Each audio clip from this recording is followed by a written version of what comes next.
Marseille, le 9 juillet 1987, 5 4x4 remplis jusqu'au toit d'outillage, de pièces détachées, de médicaments s'apprêtent à embarquer à bord de l'Estérel. Sa destination est Alger.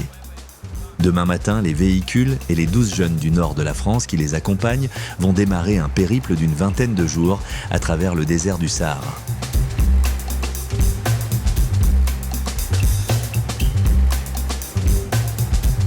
Le convoi traversera le Niger et le Burkina Faso. Destination finale, Nouna, à l'ouest du pays.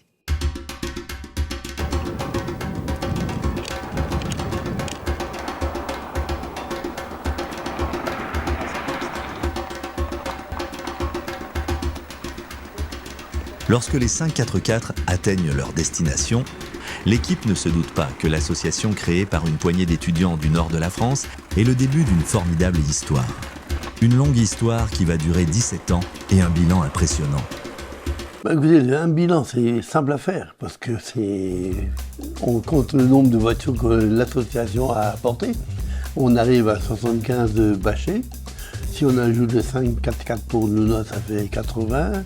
En gros, donc, on arrive à 80-82 véhicules. À l'origine du projet, il y a frère Emmanuel, un missionnaire originaire du nord de la France, arrivé à Nouna 20 ans auparavant. 6 mois sur 12, les routes sont impraticables. La demande du missionnaire était simple. Des véhicules solides, fonctionnels, faciles à réparer. L'association, c'est 5 4x4 pour Nouna, une bâchée pour chaque paroisse du diocèse. Et après ça, c'était Horizon 90, avec une voiture pour région de Bobo, de Coupéla, etc. Il y a eu une voiture pour le Ghana. Il y a eu des voitures qui ont été envoyées au Mali, d'autres au Togo, au Bénin.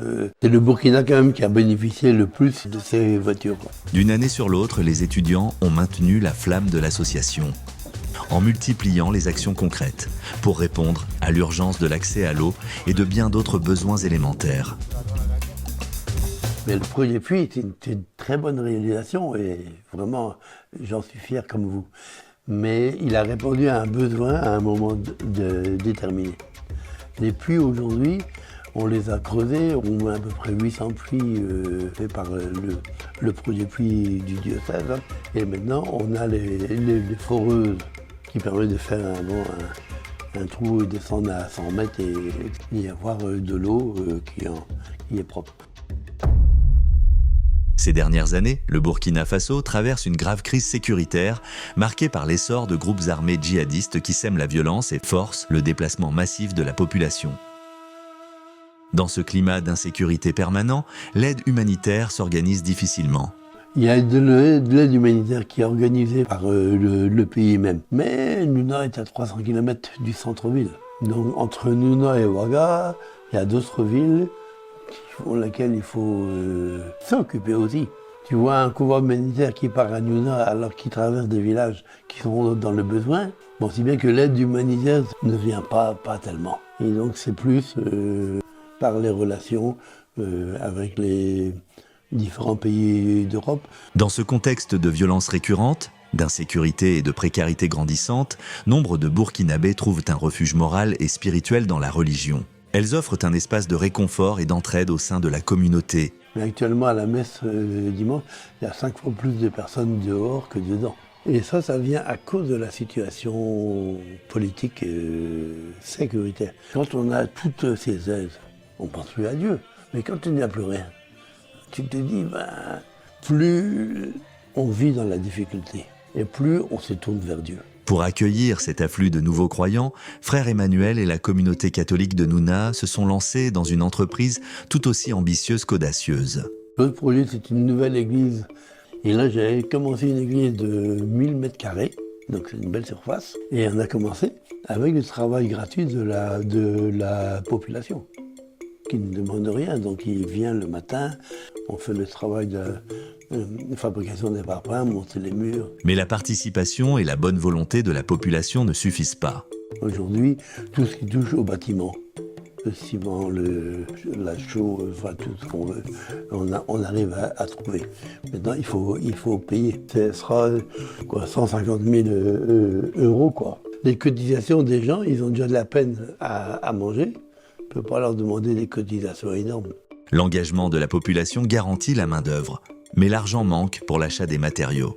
La recherche de financement extérieur devient un enjeu majeur pour achever cette église. Peut-être qu'après, on va arrêter de travailler parce qu'il faudra faire la charpente, les tôles, et ça coûte cher. Donc si on reçoit de l'argent, tant mieux. Sinon, il faudra attendre, on va frapper aux portes à droite, à gauche. Dans un contexte aussi précaire, relancer un nouveau projet de la dimension de 5-4-4 pour Nouna est-il possible? Si on voulait recommencer un nouveau projet, c'est possible. Mais ça sera dans d'autres conditions. Mais il faut que les abbés africains aussi, ils puissent avoir les portes ouvertes et tout ça. Ils en veulent aussi. Si pour financer la construction de cette église, un nouveau projet humanitaire voit le jour, les héritiers de 5-4-4 pour Nouna n'auront plus rien à voir avec leurs prédécesseurs. Aujourd'hui, les interlocuteurs ne sont plus les mêmes.